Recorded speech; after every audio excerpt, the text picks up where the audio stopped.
Quarters నుండి అక్కడికి వెళ్ళాల్సి వస్తుంది, ఇక్కడ ఏదైనా ఇన్సిడెంట్ జరిగితే అక్కడ నుండి ఇక్కడ రావాల్సి వస్తుంది. ఈ సమస్య కొన్ని సంవత్సరాలు సమస్య ఉందండి. దాని గురించే ఇందాక నాకు ఎస్పీ గారు డిఐజీ గారు కూడా అప్పీల్ పెట్టారు.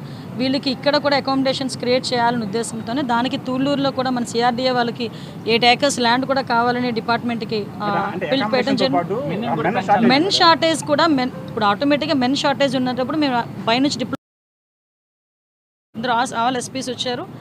ఈరోజు మనం చూసుకుంటే ఇక్కడ మనకి ఇదేంటంటే హార్ట్ ఆఫ్ ద సిటీ మనకి స్టేట్ లాగా మనం ఫీల్ అవ్వాలి. ఈ రేంజ్ ఎస్పెషల్లీ గుంటూరు మనకి అమరావతి ఏరియా, అదేవిధంగా ఏపీ సెక్రటేరియట్, హైకోర్టు రాబోయే కాలంలోని ఈ యాక్చువల్గా ఇక్కడ చాలా సిటీ మనకి డెవలప్ అవుతున్న ఇటువంటి సిచ్యువేషన్. పొలిటికల్ సైడ్ మనం చూసుకుంటే ఇక్కడే మనకి పార్టీ ఆఫీసెస్ ఇక్కడ ఉండటం, అదేవిధంగా జగన్మోహన్ రెడ్డి గారి ఇల్లు, అదేవిధంగా ఇక్కడ అన్ని చాలామంది ఎంపీస్, ఎమ్మెల్యేస్, ఎక్స్ఎమ్మెల్యేస్, ఎక్స్ఎంపీస్ అందరూ కూడా ఉండటం, ప్రోటోకాల్ ఇష్యూ డిప్యూటీ సీఎం గారు ఇక్కడే ఉండటం. అంటే ఇటువంటి సిచ్యువేషన్స్లో ఒక పొలిటికల్ సైడ్ మేనేజ్ చేసుకోవాలి, ఒక పక్క క్రైమ్ వైపును కూడా ఎటువంటి ఇబ్బందులు కలగకుండా కూడా చూసుకోవాలి. అట్ ద సేమ్ టైం ప్రజల రక్షణార్థం కూడా పోలీస్ పనిచేయాల్సిన అవసరం ఉంది. అట్ ద సేమ్ టైం ఇప్పుడు మన పల్నాడు దగ్గరకు వచ్చేసరికి ఎంతో కొంత ఫ్యాక్షన్ అన్నది ఈ మధ్యకాలంలోని తగ్గినప్పటికీ కూడా ఆ ఫ్యాక్షన్ మూలాలు అయితే కొన్ని చోట్ల మనకు కనిపిస్తున్నాయి. ఓవరాల్గా చూస్తే ఒక 40 విలేజెస్ని కూడా ఈరోజు మనం చూస్తే ఫ్యాక్షన్ విలేజెస్ కింద వాళ్ళు ఐడెంటిఫై చేసుకొని వాటికి తగ్గట్టుగా ఈరోజు పోలీసింగ్ అనేది వాళ్ళు చేస్తున్నారు. ఎస్పెషల్లీ అటువంటి గ్రామాల్లోని ఎవరైనా బయట వ్యక్తులు వస్తున్నారా, వెళ్తున్నారా, ఎప్పుడు వస్తున్నారు, ఎప్పుడు వెళ్తున్నారు, అలాంటి వాటి మీద కూడా నిఘా ఏర్పాటు చేసుకునే పరిస్థితి కూడా వచ్చింది. అంటే అంత డీప్ లెవెల్లో ఈరోజు పోలీస్ వ్యవస్థ అనేది పనిచేయటమే కాదు, ఎక్కడ కూడా నేరాలు జరగకుండా చూసుకోవాల్సిన బాధ్యత కూడా మనం పెట్టుకున్నాం. అదేవిధంగా ఈరోజు సైబర్ క్రైమ్ విషయంలోని కూడా చాలా మట్టుకు నేను చాలా హ్యాపీగా ఫీల్ అవుతున్నానండి. ఇప్పుడు లాస్ట్ 3 monthsలోని కూడా ప్రకాశం డిస్ట్రిక్ట్లో సైబర్ క్రైమ్ అన్నది ఒక 0 ఈరోజు. అదేవిధంగా ఇక్కడ గుంటూరులోని మిగతా డిస్ట్రిక్ట్స్లో కొన్ని కూడా ఏం చేశారు, ఇప్పుడు మనకి బాపట్ల ఎస్పీ గారు అయితే తెలుసు మీకు, సైబర్ క్రైమ్ ఇన్వెస్టిగేషన్లో ఆయన ఎప్పుడు కూడా ముందుండే పరిస్థితి.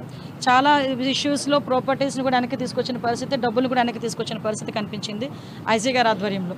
అదేవిధంగా ఇప్పుడు మనకి గుంటూరు ఎస్పీ గారు మిగతా మన నెల్లూరు మిగతా ఎస్పీస్ కూడా ఏం చేశారంటే ఓన్లీ ఏదో స్కూల్ పిల్లలతో అవేర్నెస్ ప్రోగ్రామ్ కాకుండా ఆల్ అఫీషియల్స్ అందరితో, డాక్టర్స్, లాయర్స్ అందరితో కూడా ఆల్ డిపార్ట్మెంట్స్తో కూడా సైబర్ క్రైమ్కి సంబంధించి అవేర్నెస్ ప్రోగ్రామ్స్ ఏర్పాటు చేయడం.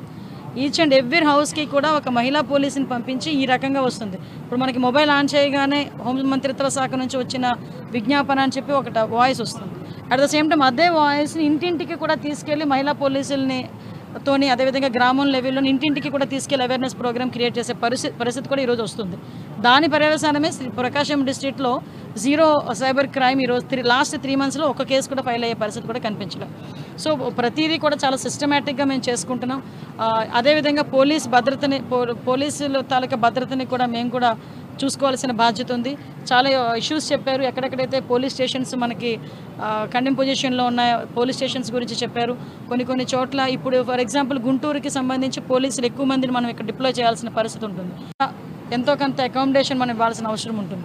ఇవన్నిటిని బేస్ చేసుకొని ఓవరాల్గా డిపార్ట్మెంట్ వైజ్గా అన్ని ఇష్యూస్ని కూడా మేము ఇక్కడ డిస్కస్ చేయడం జరిగిందండి. ఫర్దర్గా లీగల్ అడ్వైజర్స్ కూడా మనం డిస్ట్రిక్ట్ లెవెల్లో ఒక్కొక్కరిని ఏర్పాటు చేసుకోవాలి.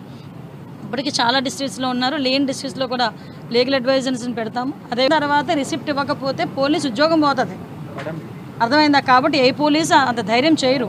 తర్వాత ఇన్వెస్టిగేషన్లో అది ఫాల్స్ కేసా లేకపోతే నిజంగా అందులో కంటెంట్ ఉంటుందో ఆలోచన చేసుకొని ఆ కేసుకి మేము ఏం చేయాలో మేము చేసుకుంటాం, అంతే తప్పించి కేసు ఫైల్ చేయలేదు అన్నది మాత్రం ఎక్కడ కూడా లేదు. ఒకే కేసులో కిరణ్కి గోరంట్ల మాధవ్ మధ్య ఇష్యూ అయింది. ఒకే కేసు కిరణ్ ఏమో అరెస్ట్ చేసి మీడియా ముందు ఆధారపరిచారు, ముసుకేసి. ఇది టీడీపీ సపోర్ట్గా మాట్లాడారు, వైసీపీ సపోర్ట్గా మాట్లాడిన గోరంట్ల మాధవ్నేమో ఇక్కడ మీరు నుంచున్న ప్లేస్లోనే వచ్చి మొత్తం పోలీస్ డిపార్ట్మెంట్ తిట్టి వెళ్ళాడు దర్జాగా. దాని మీద మీరు అన్నిటికీ ఉంటాయండి, ఏదో అంటారు కదా, ఏదో చర్యకి ప్రతిచర్య ఉంటుంది అంటారు కదా. అలాగని మేము ఏదో ఇల్లీగల్గా వెళ్తామని మేము అనట్లేదు. ఈరోజు అతను అరెస్ట్ చేసాము, రిమాండ్లో పెట్టాము. అందులో జరిగిన చిన్న తప్పులు దొరికాయి కాబట్టి 11 మంది సస్పెండ్ అయ్యారు.